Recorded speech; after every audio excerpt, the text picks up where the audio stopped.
اعوذ باللہ من الشیطان الرجیم بسم اللہ الرحمن الرحیم رب اشرح لی صدری ویسر لی امری واحلل عقدۃ من لسانی یفقہوا قولی آمین ثم آمین۔ سورۃ الانعام 7واں سپارہ۔ انعام نعم کی جمع ہے۔ ہم پہلے اس سورت کو تھوڑا تعارف کروا دیتے ہیں۔ انعام نعم کی جمع ہے۔ نعم کے معنی ہے جانور، مویشی، چوپایا۔ اس صورت کے 16ویں اور 17ویں رکوع میں بعض جانوروں اور مویشیوں کے حلال ہونے اور حرام ہونے کے متعلق اہل عرب کے زمانہ جاہلیت کے توہمات کی تردید کی گئی ہے۔ اس سلسلے میں انعام کا لفظ کئی بار استعمال ہوا ہے، اس لیے اس صورت کا نام انعام ہے، الانعام ہے۔ مکی صورت ہے، اس کا زمانہ نزول مکی دور کا آخری سال ہے۔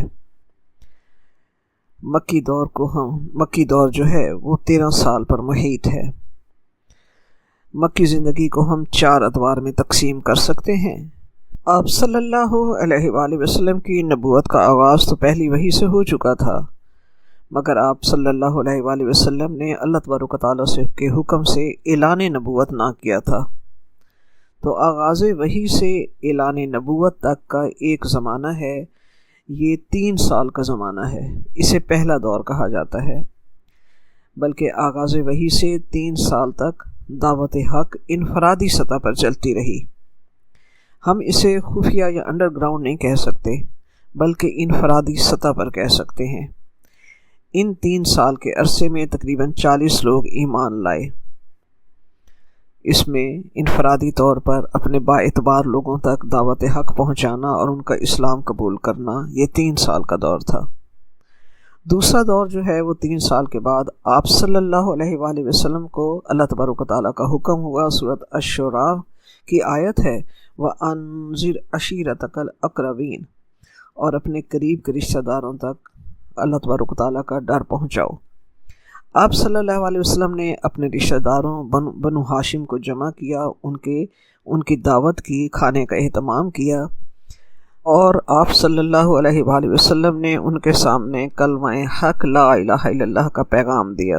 ابو لہب جو آپ کے چچا تھے، انہوں نے شدید مخالفت کی۔ حضرت ابو طالب جو آپ کے چچا تھے، انہوں نے آپ صلی اللہ علیہ وسلم کی حمایت کی، اور اس کے بعد آپ صلی اللہ علیہ وآلہ وسلم نے اللہ تبارک و تعالیٰ کے حکم سے کلمہ حق سب تک پہنچایا۔ اس دعوت کے مختلف رد عمل ہوئے اور یہاں سے مخالفت کا آغاز ہوا اور 2 گروہ بن گئے، ایک حامی لوگوں کا گروہ اور ایک مخالف لوگوں کا گروہ۔ مخالفت میں زبانی مذاق شروع ہوا، مخالفت کا پروپیگنڈا شروع ہوا، اور اس دور تک مخالفت زبان ہی سے رہی، یعنی قرآن پاک کی آیات کا مذاق اڑایا جاتا، آپ صلی اللہ علیہ وسلم کو جادوگر، ساحر اور مجنون اور دیوانہ کہا جاتا، یعنی 3 نبوی سے 5 نبوی تک یہ دوسرا دور جو تھا صرف زبانی مخالفت رہی۔ تیسرا دور جو ہے وہ 5 نبوی سے 10 نبوی تک کا دور ہے، یہ جسمانی تکالیف پہنچانے کا دور شروع ہوا۔ حق قبول کرنے والوں پر ظلم و ستم بڑھتا چلا گیا۔ دوسرے دور کی آیات میں ہمیں نظر آتا ہے کہ رب کریم فرماتا ہے وَاصْبِرْ عَلَىٰ مَا يَقُولُونَ، مگر تیسرے دور میں کفار نے دیکھا کہ زبانی مخالفت مسلمانوں پر اثر نہیں کر رہی، تو جسمانی ایذا کی طرف وہ آ گئے، اور اسی دور میں حضرت خدیجہ رضی اللہ تعالیٰ عنہا کا انتقال ہوا۔ حضرت ابو طالب آپ صلی اللہ علیہ وآلہ وسلم کے چچا کا انتقال ہوا، اور اسی دور میں کچھ لوگوں نے حبشہ کی طرف ہجرت کی۔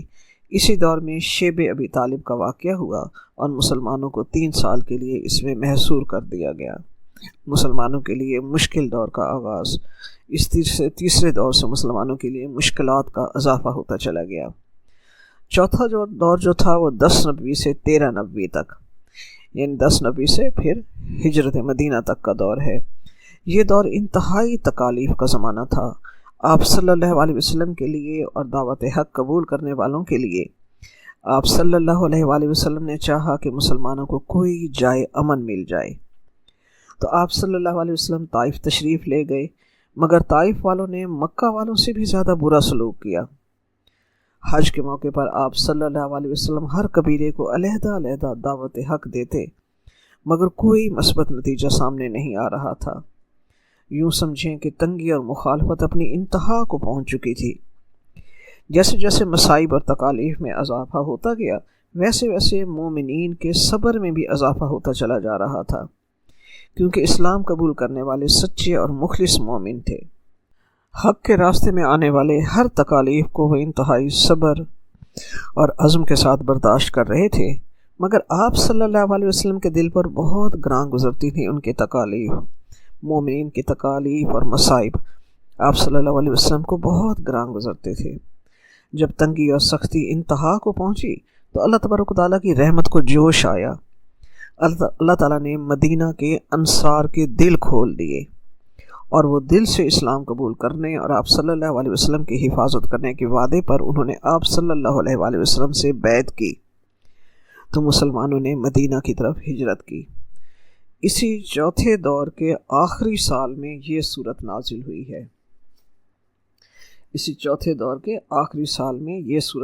ہوئی ہے۔ یہ صورت ایک شان کے ساتھ نازل ہوئی ہے۔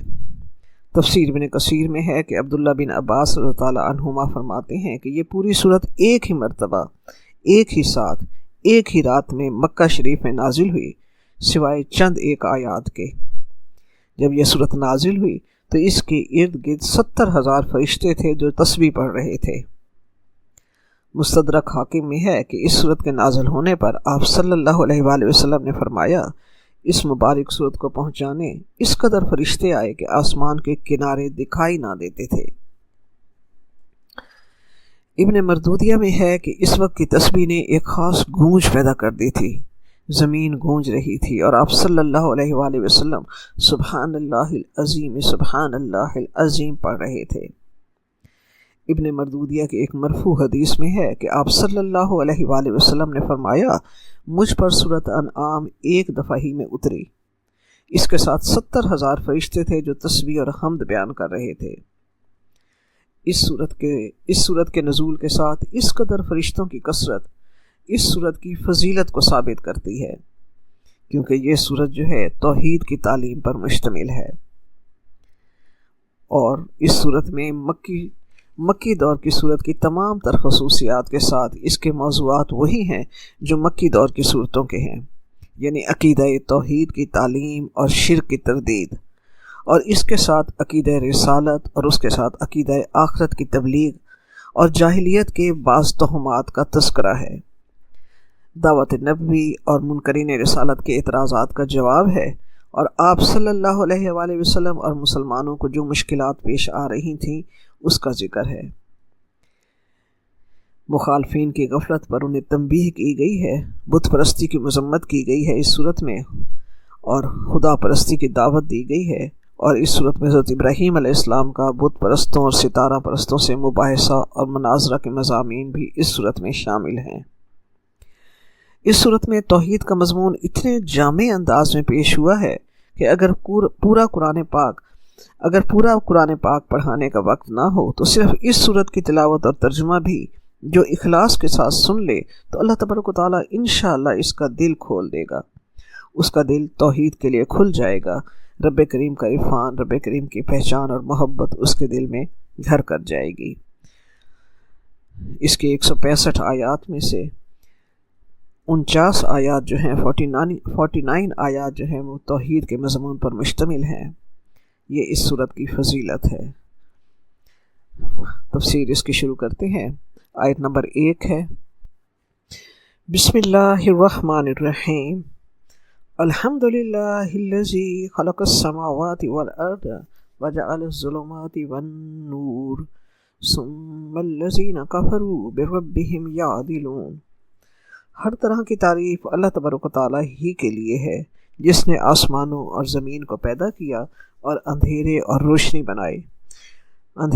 روشنی بنائے، پھر بھی کافر اور چیزوں کو اللہ تعالیٰ کے برابر ٹھہراتے ہیں۔ اس صورت کی پہلی آیت کو کلمہ حمد یعنی الحمدللہ سے شروع کیا گیا۔ قرآن پاک کی 5 صورتیں اسی کلمہ الحمد یعنی الحمدللہ سے شروع ہیں۔ پہلی صورت فاتح، دوسری یہ صورت الانعام، تیسری صورت الکہف، چوتھی صورت سبا اور 5ویں صورت فاطر۔ سب تعریفیں اللہ تبارک و تعالیٰ کے لیے ہیں۔ پہلی آیت میں وہ ایک اصل بات جو اسلام تمام انسانوں کو سکھانا چاہتا ہے کہ تمام جہانوں کا اور ساری چیزوں کا پیدا کرنے والا خالق وہ اللہ ہی ہے۔ حمد شکر کو بھی کہا جاتا ہے، اور ہر طرح کا شکر بھی صرف اسی ذات کے لیے ہے، کیونکہ وہی ایک ذات ہے جس میں ساری خوبیاں، ساری صفات، ساری تعریفیں، ساری قوتیں، ساری قدرتیں موجود ہیں۔ کوئی حمد کرے یا نہ کرے، وہ اپنے ذاتی کمال کے لحاظ سے خود بخود محمود ہے۔ مقصد اس آیت کا مشرکین مکہ اور دنیا کی تمام قوموں کو توحید کی حقیقت پر واضح دلیل دینا ہے، جو یا تو توحید کے قائل نہ تھیں یا بعد میں توحید کے قائل نہ رہی۔ قرآن مجید کے نزول سے پہلے دنیا میں شاید ہی کوئی ایسی چیز بچی ہو جسے معبود بنا کر اس کی پرستش اور عبادت نہ کی گئی ہو۔ مجوس بھی دو خداؤں کے قائل تھے، اہرمن اور یزدان کے۔ ہندوستان کے مشرق 33 کروڑ دیوی دیوتاؤں کو انہوں نے خدا کا شریک بنا رکھا تھا۔ نصارہ اہل کتاب ہونے کے باوجود حضرت عیسیٰ علیہ السلام اور ان کی والدہ کو تین نظریہ تثلیث کے قائل تھے۔ عرب کے مشرکین نے تو حد ہی کر دی تھی، خدائی تقسیم میں یہاں تک سخاوت دکھائی کہ ہر پہاڑ کا ہر پتھر ان کے نزدیک نوع انسانی کا معبود ہو سکتا تھا۔ کوئی چیز ایسی نہیں بچی جسے معبود بنا کر انہوں نے ان کی پرستش نہیں کی۔ درختوں کو سجدے انہوں نے کیے، سورج کو، چاند کو، ستاروں کو، ہر چیز کو انہوں نے معبود اپنا سمجھا۔ اللہ تبارک و تعالیٰ اس آیت میں واضح فرما رہا ہے کہ ہر چیز کا خالق اور مالک اللہ تبارک و تعالیٰ ہی ہے۔ اسی نے کائنات بنائی ہے، اسی نے آسمان و زمین پیدا کیے ہیں، اندھیرے اور روشنی بنائی ہے، سورج اور چاند، رات اور دن بنانے والا هو الذی، وہی ایک ذات اللہ جل شانہ ہی تو ہے۔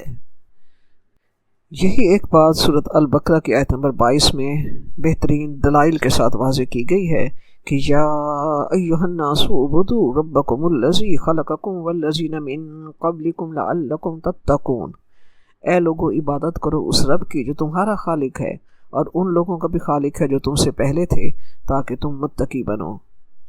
الذی جعل لکم الارض فراشا والسماء بناء وانزل من السماء ماء، وہی ذات ہے جس نے تمہارے لیے زمین کو فرش کے طور پر بنایا، جس نے آسمان کو تمہارے لیے چھت بنایا اور آسمان سے تمہارے لیے پانی برسایا، اور اس پانی سے فأخرج به من الثمرات رزقا لكم فلا تجعلوا لله اندادا وانتم تعلمون، اور اس پانی سے اللہ تعالیٰ نے زمین میں سے فأخرج به، اس نے نکالے زمین میں سے پھل انواع و اقسام کے تمہارے رزق کے لیے، فلا تجعلوا، پس تم نہ بناؤ اللہ کا کوئی دوسرا شریک، وانتم تعلمون، جبکہ تم جانتے بھی ہو۔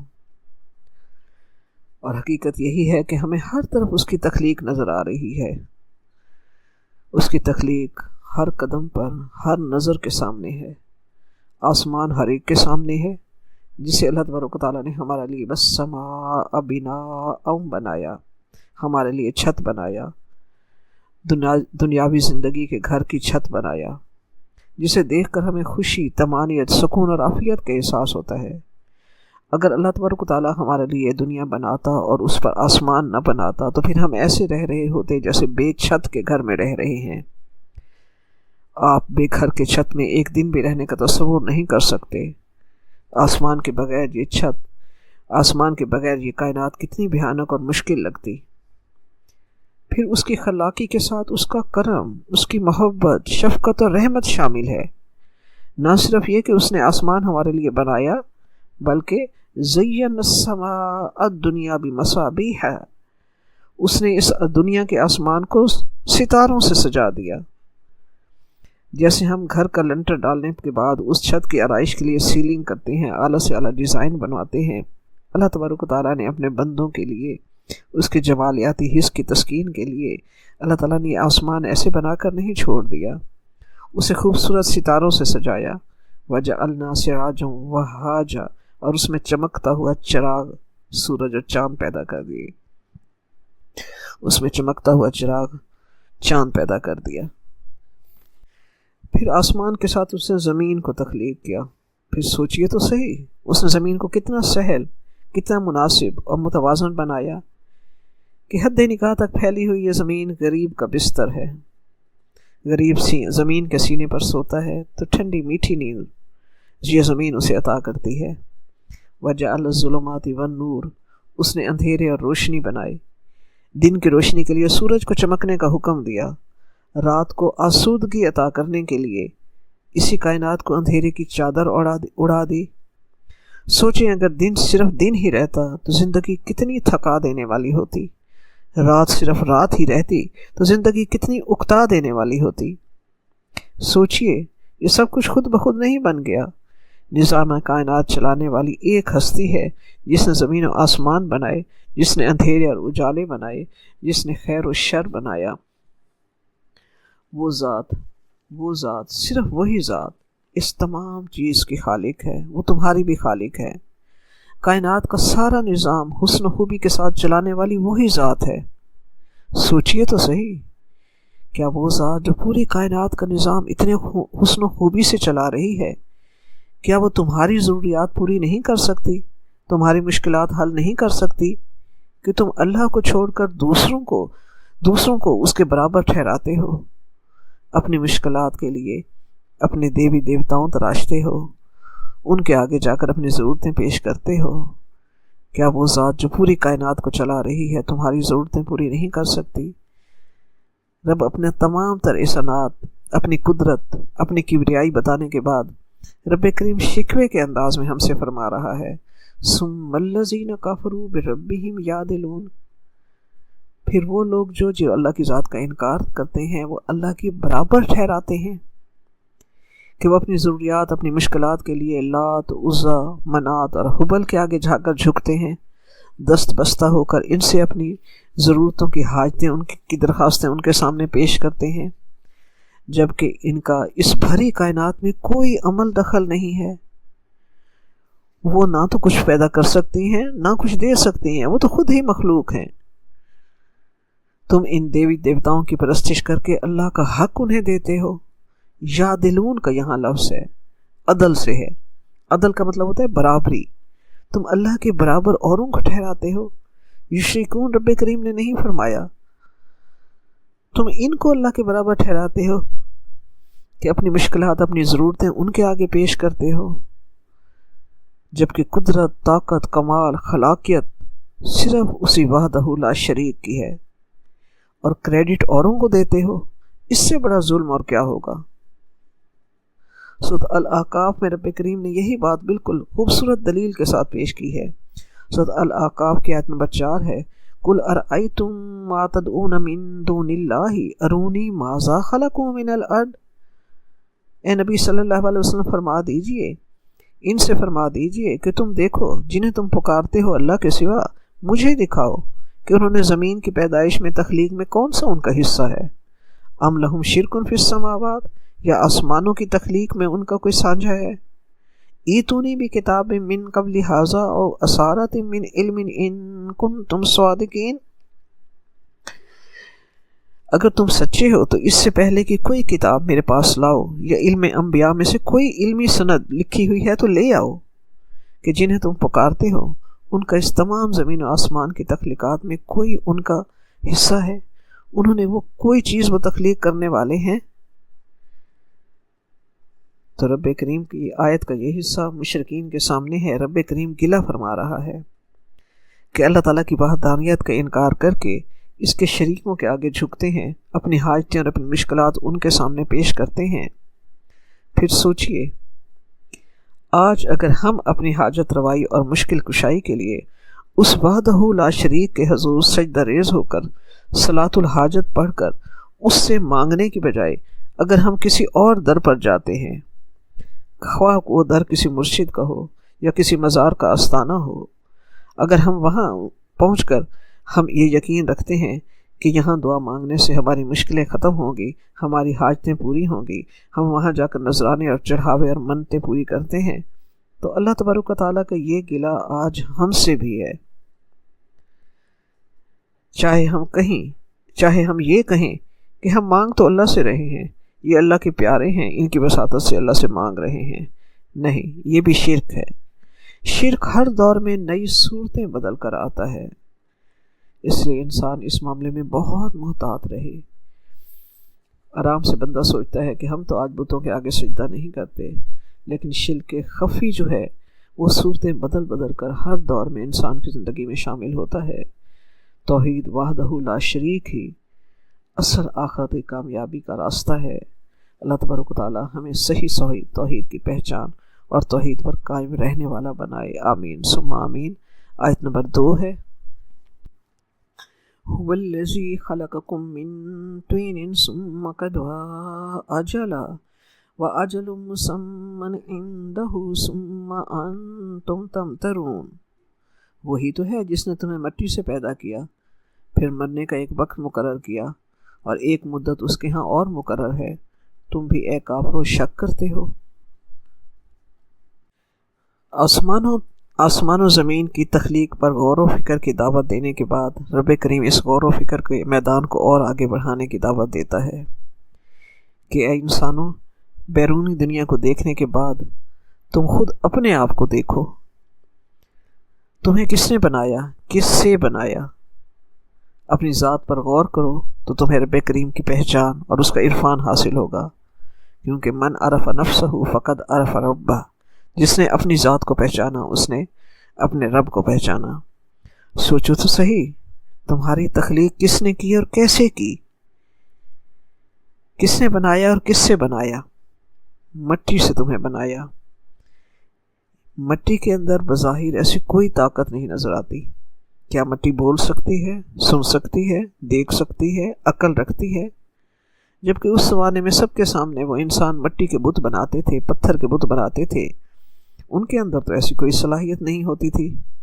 لیکن جب اللہ تبارک و تعالیٰ نے تمہیں تخلیق کیا، تمہیں پیدا کیا، تو دیکھو تو صحیح اس نے کیسا بنایا ہے، اس کے اندر کیسا نظام رکھا ہے۔ رب کریم دعوت غور و فکر دیتے ہوئے قرآن پاک میں فرماتا ہے، وَفِي أَنفُسِكُمْ أَفَلَا تُبْصِرُونَ، تم اپنے نفسوں پر غور کرو، کیا تمہیں کچھ نہیں دکھائی دیتا؟ آج میڈیکل سائنس کی دنیا جتنا انسان کی تخلیق پر غور و فکر کرتی ہے، اللہ تعالیٰ کی پہچان اور عرفان کے دروازے اس پر یوں کھلتے ہیں کہ وہ ساری دنیا کو اللہ اللہ بتاتی پھر رہی ہوتی ہے، اللہ والے ہو جاتے ہیں، توحید کی صحیح پہچان انہیں حاصل ہوتی ہے۔ تو تعریف اس کی ہے، سورت کا آغاز الحمدللہ سے ہوا ہے، اس کی ہر تخلیق اور اس کی ہر صنائی پر الحمدللہ کہتے جائیں۔ آدم کو مٹی سے بنایا، پھر اس سے اس کی نسل چلائی، ثم قضى اجلا، پھر اس نے انسانوں کا اس دنیا میں رہنے کا وقت مقرر کر دیا، ہر ایک کی موت کا وقت مقرر کر دیا۔ کوئی شخص اپنی موت کو نہ روک سکتا ہے اور نہ پہلے لا سکتا ہے۔ یہ اللہ تعالیٰ کی طاقت اور قدرت کی علامت ہے، اور موت اپنے وقت پر ہی آ کر رہتی ہے، نہ اسے کوئی پہلے لا سکتا ہے اور نہ بعد میں۔ ہم دیکھتے ہیں کہ بعض لوگ مرنے کے قریب پہنچے ہوئے ہوتے ہیں مگر نہیں مرتے، اور کچھ لوگ صحت مند اور ٹھیک ٹھاک ہوتے ہیں اور مر جاتے ہیں، پل میں ختم ہو جاتے ہیں۔ یہ فیصلہ کون کرتا ہے؟ صرف اللہ تبارک و تعالی۔ هو الذی، وہی ذات ہے، خلق السماوات والارض، هو الذی، وہی ذات ہے، خلقکم من طین، جس نے تمہیں پیدا کیا ہے مٹی سے، وہ صرف اللہ ہی ہے۔ وَأَجَلٌ مُّسَمًّى عِندَهُ، اور پھر ایک اور مدت اس نے مقرر کی، یہ مدت کائنات کی موت کی مدت ہے۔ اجل مسمن عندہ، یہ دوسری اجل جو ہے یہ پوری انسانیت کی، پوری دنیا کی ہے، یہ قیامت کی گھڑی ہے، اس کا علم بھی صرف اسی کے پاس ہے۔ قیامت کب آئے گی اس کا علم صرف اللہ کو ہے، انما علمھا عند اللہ، اس کا علم صرف اللہ کے پاس ہے۔ وعندہ علم الساعہ، اور قیامت کی گھڑی کا علم صرف اسی کے پاس ہے، اس کا وقت صرف اسی کو معلوم ہے۔ پھر تم شک کرتے ہو واپس لوٹنے کے بارے میں اور اس اللہ کے بارے میں جس نے تمہیں پیدا کیا۔ انسان کے مرنے کا وقت اسی کے ہاتھ میں ہے، اور قیامت کی گھڑی کا بھی صرف اسی کو علم ہے۔ آیت نمبر 3 ہے، وَهُوَ اللَّهُ فِي السَّمَاوَاتِ وَفِي الْأَرْضِ يَعْلَمُ سِرَّكُمْ وَجَهْرَكُمْ وَيَعْلَمُ مَا تَكْسِبُونَ، اور آسمان اور زمین میں وہی ایک اللہ ہی ہے، تمہاری پوشیدہ اور ظاہر سب باتیں وہ جانتا ہے، اور تم جو عمل کرتے ہو وہ سب سے واقف ہے۔ اس آیت میں اللہ تبارک و تعالیٰ کے اختیار و اقتدار کی وسعت اور اس کے علم کی وسعت کا ذکر کیا گیا ہے، جیسے آیت الکرسی میں فرمایا وسع کرسیہ السماوات والارض، اس کا اقتدار جو ہے وہ زمین و آسمان پر وسیع ہے۔ سورۃ المائدہ کی آخری آیت ہے وَلِلَّهِ مُلْكُ السَّمَاوَاتِ وَالْأَرْضِ وَمَا فِيهِنَّ، اور اللہ ہی کی بادشاہت ہے آسمانوں اور زمین میں اور جو کچھ ان میں ہے۔ آسمانوں میں بھی اسی کی بادشاہت ہے اور زمین پر بھی اسی کی بادشاہت ہے، اور ان کے درمیان چاند، سورج، ستارے، ہوائیں، فضائیں، غرض جو کچھ بھی انسان کو نظر آتا ہے ان سب پر اسی کی بادشاہت ہے، ان سب کا انتظام و انصرام اسی ایک وحدہ لا شریک کے ہاتھ میں ہے۔ سوچئے ذرا، کائنات پر غور کیجئے، سورج کس کو دکھائی نہیں دیتا، آسمان کس کو نظر نہیں آتا، سب پر بادشاہی اور حکم اسی کا چل رہا ہے۔ سورج پر ایک لمحے کے لیے غور کیجئے، جو 600 میل فی سیکنڈ کی رفتار سے مسلسل بھاگ کر جا رہا ہے۔ صرف خود سورج ہی نہیں، اس کے ساتھ اس کا خاندان پورا، 9 سیارے، 27 چاند اور لاکھوں، اور اس کے تمام تر چیزیں جو ہیں، سیارے، ستارے جو ہیں، وہ سارے اس کے ساتھ تیز رفتاری کے ساتھ چل رہے ہیں۔ یہ نہیں کہ تھک کر کوئی چیز پیچھے رہ جائے، یہ نہیں ہوتا کہ کوئی چیز غلطی سے ادھر سے ادھر ہو جائے، سب اپنی اپنی راہ پر رب کے قائم کیے ہوئے پروگرام کے مطابق تابعداری سے چل رہے ہیں۔ کل فی فلک یسبحون۔ سوچئے سورج زمین سے کتنا دور ہے اور زمین سے لاکھوں گنا بڑا ہے۔ اگر ایسے اندازے پر اس کا فاصلہ رب کریم نے رکھا ہے کہ اگر ذرا اس سے قریب ہو جائے تو زمین کی مخلوق جلنے لگے، اور اگر یہ فاصلہ ذرا اس سے زیادہ کر دیا جائے تو زمین کی مخلوق ٹھٹر کر رہ جائے، یہ توازن، یہ تناسب رکھنے والی ہستی کون ہے؟ یہ اللہ تبارک و تعالیٰ ہی تو ہے۔ سوچئے پھر سورج کو اتنی تیز رفتاری سے چلنے کے لیے انرجی کون دیتا ہے؟ مخلوق میں سے کسی کی رسائی اس تک ہے؟ ہم اپنی گاڑی کا فیول بھرے بغیر 2 میل بھی ہماری گاڑی نہیں چل سکتی، پھر وہ کون سی ہستی ہے جو سورج کو اتنی تیز رفتاری کے ساتھ چلنے کے لیے انرجی اسے عطا کرتی ہے؟ زمین پر اسی کی بادشاہت ہے، وہ چاہے تو ہواؤں اور بارشوں کو موافق ہونے کا حکم دے کر بنجر زمین کا سینہ ہرے بھرے کھیتوں سے، خوبصورت تناور درختوں سے، خوشبوؤں سے مہکتے ہوئے پھولوں سے، اور انواع و اقسام کے ذائقوں اور رس سے بھرے پھلوں کے درختوں سے بھر دیا، حد نگاہ تک اس میں حسن بھر دے، اور اگر وہ نہ چاہے تو کسان اور مالی جان لگا دیں مگر زمین بنجر رہ کر اپنا سارا حسن کھو دے۔ سوچئے تو صحیح، کس نے بھر دی موتیوں سے خوشۂ گندم کی جیب؟ کس نے بھر دی موتیوں سے خوشۂ گندم کی جیب؟ موسموں کو کس نے سکھلائی ہے خوئے انقلاب؟ وہی تو ہے جو نظام ہستی چلا رہا ہے، وہی خدا ہے، وہی خدا ہے، وہی اللہ ہے، وہی وحدہ لا شریک ہے۔ آیت کے اس پہلے حصے میں اللہ تبارک و تعالیٰ کے اختیار و اقتدار کی وسعت کو بیان کیا گیا۔ اسی آیت کے اگلے حصے میں اللہ تبارک و تعالیٰ کی علم کی وسعت کو بیان کیا گیا ہے۔ اللہ تعالیٰ فرماتا ہے یعلم سرکم و جہرکم و یعلم ما تکسبون، وہ تمہارے ظاہر و باطن اور دلوں کے حال تک کو جانتا ہے۔ اللہ سب سے بڑا ہے، اس کا علم ہر چیز کا احاطہ کیے ہوئے ہے۔ یعلم سرکم و جہرکم، وہ تمہارے دل کی چھپی ہوئی باتوں کو بھی جانتا ہے۔ اس نے صرف پیدا کر کے تمہیں چھوڑ نہیں دیا، بلکہ وہ ہر انسان کے ہر عمل کی نگرانی کر رہا ہے۔ سر راز کو کہا جاتا ہے، تمہاری جو بھی سیکرٹس ہیں جو تم کسی پر ظاہر نہیں کرتے، جس کا تمہارے علاوہ کسی کو علم نہیں، ان کو بھی وہ جانتا ہے۔ وہ تمہارے دل کے خیالات، خواہشات، ارادے سب کچھ جانتا ہے۔ وَهُوَ عَلِيمٌ بِذَاتِ الصُّدُورِ، وہ تمہارے سینوں میں چھپے ہوئے راز کو بھی جانتا ہے۔ وَيَعْلَمُ مَا تَكْسِبُونَ، اور وہ جانتا ہے جو کچھ تم کمائی کرتے ہو۔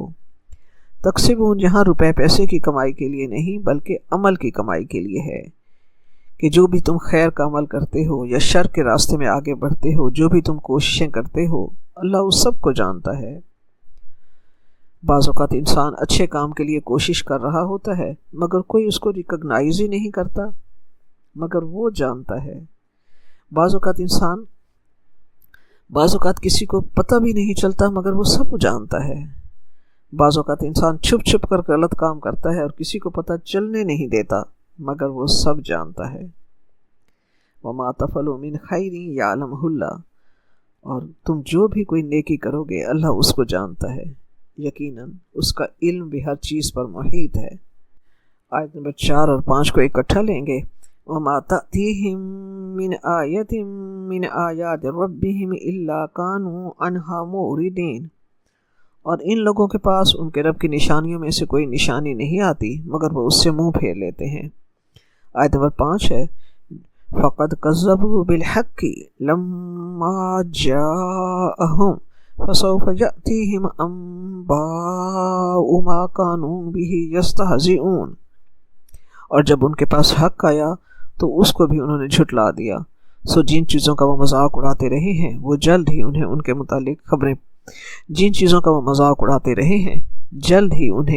متعلق خبریں پہنچ جائیں گی۔ اللہ تبارک و تعالیٰ کی توحید کے واضح دلائل جو اللہ تبارک و تعالیٰ نے کائنات میں قدم قدم پر نشانیوں کی صورت میں رکھ دیے ہیں، اور اللہ تعالیٰ اپنے انبیاء اور رسل کے ذریعے اور اپنی الہامی کتابوں کے ذریعے اور انبیاء اور رسل کو دیے گئے معجزات کے ذریعے بھی اپنی نشانیاں بھیجتا رہتا ہے، اور خود قرآن پاک سب سے بڑی نشانی ہے۔ اس آیت میں کفار اور مشرکین کا آیات الہی سے انکار کرنا، قرآن پاک کی صداقت سے منہ موڑنا، اور آپ صلی اللہ علیہ وآلہ وسلم کی رسالت کی صداقت کا انکار کرنا، ان کی ہر ڈھرمی اور ضد کی انتہا کو اللہ تعالیٰ نے واضح کیا ہے۔ اللہ تعالیٰ کی وحدانیت کی نشانیاں اللہ تعالیٰ نے قدم قدم میں کائنات پر رکھ دی ہیں۔ خود قرآن پاک اور اس کی ہر آیت بھی اس کی ذات اور معبودیت پر گواہ ہے۔ آپ صلی اللہ علیہ وسلم کی ذات مبارکہ بھی ان کے لیے کھلی نشانی ہے، مگر انہوں نے آپ صلی اللہ علیہ وسلم کو جھٹلایا۔ یہ نہیں سوچا کہ آپ صلی اللہ علیہ وسلم کی ذات مبارک، آپ ان کے درمیان 40 سال تک انہی لوگوں کے سامنے رہے، ایسے ماحول میں جو دنیا جہان کی برائیوں سے لتھڑا ہوا ماحول تھا، مگر آپ کا باغ صاف ستھرا، ایک سچا کردار کہ دشمن خود مانتے تھے، صادق اور امین کہتے تھے۔ کیا یہ ایک نشانی نہیں تھی اللہ تبارک و تعالیٰ کی کہ آپ صلی اللہ علیہ وسلم نے کسی کے سے تعلیم حاصل نہیں کی، پورے 40 سال انہی کے سامنے گزرے، پھر دفعتاً آپ صلی اللہ علیہ وسلم کی زبان مبارک سے حقائق و معارف اور علوم و فنون جو جاری ہوئے، جس کے سامنے اس دور کے بڑے بڑے فلاسفر بھی دنگ رہ گئے۔ کیا یہ اسے سوچتے نہیں ہیں کہ یہ اللہ تبارک و تعالیٰ ہی کی نشانیوں میں سے ہے؟ قرآن پاک ان کے سامنے ایک معجزہ تھا۔ قرآن پاک کے ہر جملے کو آیت کہتے ہیں، آیت کا مطلب نشانی ہوتا ہے۔ قرآن پاک کی ہر آیت اللہ تبارک و تعالیٰ کا پتہ بتاتی ہے، دل کے بند دروازوں کو کھولتی ہے۔ جسے اللہ سعادت دے تو تلوار لے کر آنے والا عمر بن خطاب جو ہے، عمر فاروق بن جاتا ہے قرآن پاک کی آیات سے، مگر ان کے دل کے بند دروازے نہیں کھلتے۔ یہ اسی طرح ہر دھرمی پر چلے آ رہے ہیں کہ اللہ تعالیٰ کی ہر آیت کا انکار کرتے ہیں۔ پھر اللہ تعالیٰ نے اپنے پیارے حبیب کے ذریعے انہیں معجزات دکھائے۔ چاند کا 2 ٹکڑے ہونا خود اللہ تبارک و تعالیٰ نے انہیں دکھایا اپنے پیارے حبیب کے ذریعے ایک نشانی کی صورت میں، مگر ان کی ہر دھرمی اور کفر کا یہ عالم کہ کوئی بھی نشانی ہو وہ اس سے اعراض برتے ہیں، توجہ بھی نہیں کرتے، حق کو جھٹلاتے ہیں، غور کرنے اور سوچنے کی زحمت ہی نہیں کرتے۔ ایسا کب ہوتا ہے؟ ایسا تب ہوتا ہے جب انسان کسی چیز کی حقیقت کو جان بھی لے اور دل سے مان بھی لے، پھر بھی اس کی طرف توجہ نہ کرے اور زبان سے انکار کرے۔ یہ اس وقت ہوتا ہے جب انسان کو کسی سے ضد ہو، اناد ہو، ہٹ ڈھرمی ہو کہ ہم نہیں مانیں گے۔ جب انسان نے ٹھان لی ہو کہ میں نے نہیں ماننا، تو چاہے آپ ان کو جتنی نشانیاں دکھائیں، آسمان کی جن چیزوں کی طرف توجہ دلائیں، انہیں کچھ نظر نہیں آتا۔ چاہے انبیاء اور رسل کی صورت میں اللہ تعالیٰ انہیں حق پہنچانے کا انتظام کرے، چاہے الہامی کتابوں کی صورت میں اللہ تبارک و تعالیٰ ان کے سامنے اپنی پہچان کے دروازے کھولے، مگر وہ ہٹ دھرم کے ہٹ دھرم ہی رہتے ہیں۔ ان کی بدنصیبی ان کے ساتھ ہی چپکی رہتی ہے۔ کفار اور مشرکین کا اور اللہ تعالیٰ کے منکرین کا یہی حال تھا جو اللہ تبارک تعالیٰ جن کا نقشہ اس آیت میں اللہ تعالیٰ بیان فرما رہا ہے۔ تو آیت کے آخری حصے میں رب کریم انہیں وارن کرتا ہے، فَسَوْفَ يَأْتِيهِمْ أَنْبَاءُ مَا كَانُوا بِهِ يَسْتَهْزِئُونَ، پس ان قریب آئیں گی ان کے پاس خبریں اس کی جس کا وہ مذاق اڑاتے تھے۔ یعنی آج تو یہ انجام سے غافل آپ صلی اللہ علیہ وسلم کے معجزات اور آپ کی لائی ہوئی ہدایات اور قیامت اور آخرت سب کا مذاق اڑا رہے ہیں، مگر رب کریم فرما رہے ہیں مگر بہت جلد وہ وقت آنے والا ہے جب یہ سارے حقائق ان کے سامنے آ جائیں گے، قیامت قائم ہوگی، ایمان و عمل کا حساب دینا ہوگا اور ہر شخص اپنے کیے کی جزا اور سزا پائے گا، مگر اس وقت کا یقین و اقرار ان کے کام نہ آئے گا، کیونکہ وہ روز عمل نہیں ہوگا بلکہ روز جزا ہوگا۔ اس وقت وہ قیامت کو دیکھ کر پکار اٹھیں گے، ھذا ما وعد الرحمن وصدق المرسلین، اچھا یہ ہے وہ وقت جس کا وعدہ رحمان نے کیا اور جس کی بات رسول کیا کرتے تھے۔ اس وقت وہ مانیں گے مگر ان کا ماننا انہیں کوئی فائدہ نہیں دے گا۔ ابھی غور و فکر کی مہلت اللہ تبارک و تعالیٰ نے انہیں دے رکھی ہے، اس کو غنیمت جان کر آیات الہیہ پر ایمان لائیں اور دنیا اور آخرت کی فلاح پائیں۔ خوش نصیب ہوتے ہیں وہ لوگ جو زندگی میں ہی اللہ تعالیٰ کی پہچان اور قرآن پاک کے احکام پر عمل کرنے کی راستے پر چل پڑتے ہیں۔ آیت نمبر 6 ہے، أَلَمْ يَرَوْا كَمْ أَهْلَكْنَا مِنْ قَبْلِهِمْ مِنْ قَرْنٍ مَكَّنَّاهُمْ فِي الْأَرْضِ مَا لَمْ نُمَكِّنْ لَكُمْ وَأَرْسَلْنَا السَّمَاءَ عَلَيْهِمْ مِدْرَارًا وَجَعَلْنَا الْأَنْهَارَ تَجْرِي مِنْ تَحْتِهِمْ فَأَهْلَكْنَاهُمْ بِذُنُوبِهِمْ وَأَنشَأْنَا مِنْ بَعْدِهِمْ قَرْنًا آخَرِينَ۔ کیا انہوں نے نہیں دیکھا کہ ہم نے ان سے پہلے کتنی امتوں کو ہلاک کر دیا جن کے پاؤں ملک میں ایسے جما دیے تھے کہ تمہارے پاؤں بھی ایسے نہیں جمائے، اور ان پر آسمان سے لگاتار می برسایا اور نہریں بنا دی، اور جو ان کے مکانوں کے نیچے سے بہہ رہی تھیں، پھر ان کو ان کے گناہوں کے سبب ہلاک کر دیا، اور ان کے بعد اور امتیں پیدا کی۔ پچھلی آیات میں احکام الہیہ اور تعلیمات رسل سے اعراض برتنے پر وعید سنائی گئی تھی۔ اس آیت میں ان منکرین کا رخ اپنے گرد و پیش کے حالات اور گزشتہ زمانے کے تاریخی واقعات کی طرف پھیر کر انہیں عبرت و نصیحت حاصل کرنے کی طرف راغب کیا جا رہا ہے۔ بلا شبہ اقوام عالم کی تاریخ عبرتوں کی ایک داستان ہوتی ہے، جس کو اگر بصیرت کی نگاہ سے دیکھا جائے تو ہزاروں واعظوں سے یہ زیادہ مؤثر واعظ ہوتا ہے۔ ایک عالم نے کہا کہ دنیا ایک بہترین کتاب ہے اور زمانہ بہترین معلم ہے۔ رب کریم انہی سے انہیں نصیحت حاصل کرنے کی طرف لا رہا ہے۔ رب کریم فرما رہا ہے، کیا ان لوگوں نے اپنے سے پہلے والی قوموں کا حال نہیں دیکھا؟ یہاں دیکھنے سے مراد ان کے حال پر غور و فکر کرنا ہے، کیونکہ وہ قومیں اس وقت ان کے سامنے نہیں تھیں، مگر ان کے اثرات اور ان کی عظمتوں کی داستانیں ان تک پہنچی تھیں۔ رب فرماتا ہے، قوم عاد کی شان و شوکت کا تصور کرو، وہ اسی جزیرہ نمائے عرب میں آباد تھے۔ اس قوم کی عظمت کے قصے ابھی تک تمہیں یاد ہیں۔ قوم سمود بھی بڑی طاقتور قوم تھی، اپنے علاقے میں ان کا بڑا رعب اور دبدبہ تھا۔ وہ لوگ پہاڑوں کو تراش کر ایسے گھر بناتے کہ تم لوگ آج اس کی اہلیت کے بارے میں سوچ بھی نہیں سکتے۔ رب کریم فرماتا ہے کہ ان کے حالات پر غور کرو۔ یہاں لفظ قرن استعمال ہوا ہے۔ قرن اس جماعت کو کہا جاتا ہے جو ایک وقت میں ایک زمانے میں مجمع یعنی موجود رہی ہو۔ اور قرن زمانے کے ایک طویل حصے کو بھی قرن کہا جاتا ہے، جس کے بارے میں ہے کہ 10 سے لے کر 100 سال تک کے مختلف اقوال ہیں۔ بعض واقعات اور روایات اور احادیث سے اس کی تائید ہوتی ہے کہ لفظ قرن جو ہے وہ 100 سال کے لیے بولا جاتا ہے۔ یہاں یہ لفظ قوم یا جماعت کے لیے آیا ہے۔ تو اس آیت میں اللہ تبارک و تعالیٰ فرماتا ہے کہ گزشتہ اقوام عالم کو زمین میں وہ وسعت، وہ قوت، وہ سامان معیشت اللہ تبارک و تعالیٰ نے عطا فرمایا تھا جو بعد والوں کو نصیب نہیں ہوا۔ مکنہ کا لفظ استعمال ہوا ہے۔ مکنہ کا لفظ مکان سے ہے۔ مکان کیسے بناتے ہیں؟ انتہائی جماؤ کے ساتھ بنتا ہے، بنیادیں مضبوط ہوتی ہیں۔ رب کریم فرماتا ہے ان گزشتہ اقوام کو ہم نے اسی طرح جماؤ یعنی زندگی کے تمام اسباب ہم نے انہیں عطا فرمائے تھے۔ اللہ تبارک و تعالیٰ کی طرف سے اسباب زندگی، وسائل زندگی کی فراوانی ہی قوموں کی مضبوطی کا باعث بنتی ہے۔ جیسے حدیث مبارکہ ہے کہ اللہ تعالیٰ جس قوم سے خوش ہوتا ہے اسے پھلوں اور کھیتوں کی کثرت اور وقت کی بارشیں اور موافق موسم عطا فرماتا ہے۔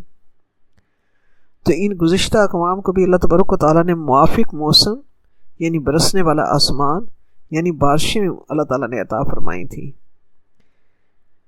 تو مسلسل برسنے والے بارش سے مراد خوشحالی ہے ان کی۔ انہیں ایسی ترقی دی تھی جو بعد کے لوگوں کو نصیب نہیں ہوئی تھی۔ پھر رب فرماتا ہے فَأَهْلَكْنَاهُمْ، پھر انہیں ہلاک کر دیا۔ تو کیا مطلب ہے کہ اللہ تبارک و تعالیٰ نے ان قوموں کو ترقی دی اور ترقی دینے کے بعد ہلاک کر دیا؟ کیا اللہ تعالیٰ کو قوموں کی ترقی پسند نہیں ہے؟ نہیں، ہلاکت کی وجہ ترقی نہیں تھی، بلکہ ہلاکت کی وجہ اللہ تبارک و تعالیٰ نے خود بیان فرمائی کہ انہیں ان کی ترقی کی وجہ سے ہلاک نہیں کیا، بلکہ رب فرما رہے فَأَهْلَكْنَاهُمْ بِذُنُوبِهِمْ، انہیں ان کے گناہوں کے سبب ہلاک کیا ہے۔ اگر ہم قوموں کی تاریخ پڑھیں تو پتہ چلتا ہے کہ قومیں جب ترقی کے بام عروج پر پہنچ جاتی ہیں اور ان میں خوشحالی آ جاتی ہے اور امن قائم ہو جاتا ہے، پھر ان کے اندر کلچرل ڈیولپمنٹ کی باتیں عروج پر آنا شروع ہو جاتی ہیں۔ پھر حاکموں کا دھیان عدل و انصاف اور محنت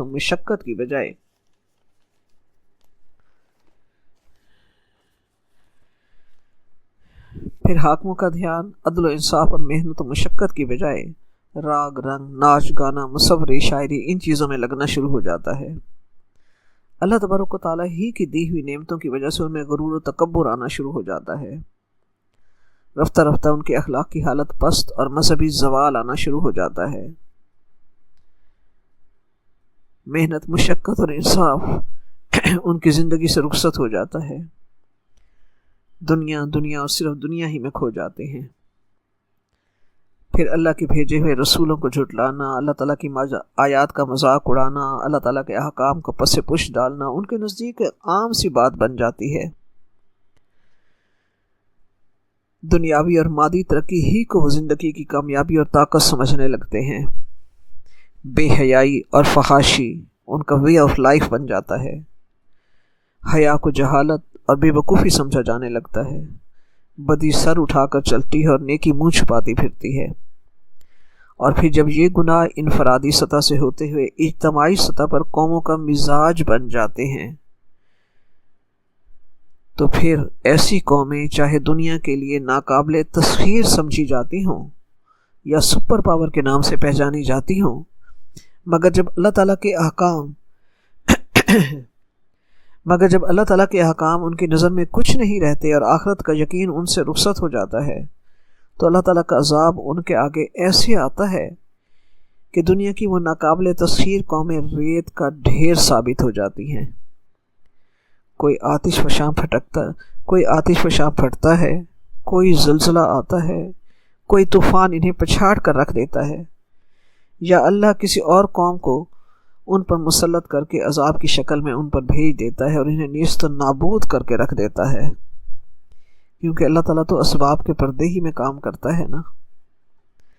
تو اللہ تبارک و تعالیٰ کو قوموں کی ترقی سے دشمنی نہیں ہے۔ قومیں اپنی بدعمالیوں اور گناہوں اور سرکشی سے ہی ہلاک ہوتی ہیں۔ ہم جب دنیا کی تاریخ پڑھتے ہیں تو تاریخ اقوام عالم سے ہمیں پتہ چلتا ہے کہ فلاں قوم کس طرح ہلاک ہوئی، کہ فلاں قوم پر فلاں قوم نے حملہ کیا، اسے ختم کر دیا. مگر قرآن پاک ہمیں بتاتا ہے کہ کیوں ہلاک ہوئی. رب کریم بتا رہا ہے فَأَهْلَكْنَاهُمْ بِذُنُوبِهِمْ، کہ ہم نے انہیں ان کے گناہوں کے سبب ہلاک کر دیا. تو اللہ تبارک و تعالیٰ تو اس آیت کے ذریعے اللہ تبارک و تعالیٰ کل کے مشرکین مکہ سے اور آج کے بھی ہر مخاطب سے اللہ تعالیٰ فرما رہا ہے کہ سوچو، اہل مکہ کو تو ان جیسی شان و شوکت نصیب ہی نہیں ہے، نہ تو وہ عاد و سمود جیسی قوت اور طاقت رکھتے ہیں، نہ اہل شام اور یمن جیسی خوشحالی انہوں نے دیکھی ہے. انہیں گزشتہ اقوام کے حالات سے عبرت حاصل کرنی چاہیے، اپنے افعال کا جائزہ لینا چاہیے، حق کی مخالفت کرنے کی بجائے حق کو قبول کرنے کی راہ اپنائیں، ورنہ سوچیں کہ حق کو جھٹلانے والوں کا کیا انجام ہوتا ہے. اور پھر اللہ تبارک و تعالیٰ ایسی قوموں کو مٹا کر کیا فرماتا ہے آگے آیت کے آخری حصے میں، وَأَنشَأْنَا مِن بَعْدِهِمْ قَرْنًا آخَرِينَ، اور میں نے اس کے بعد دوسری قوموں کو لا کھڑا کیا.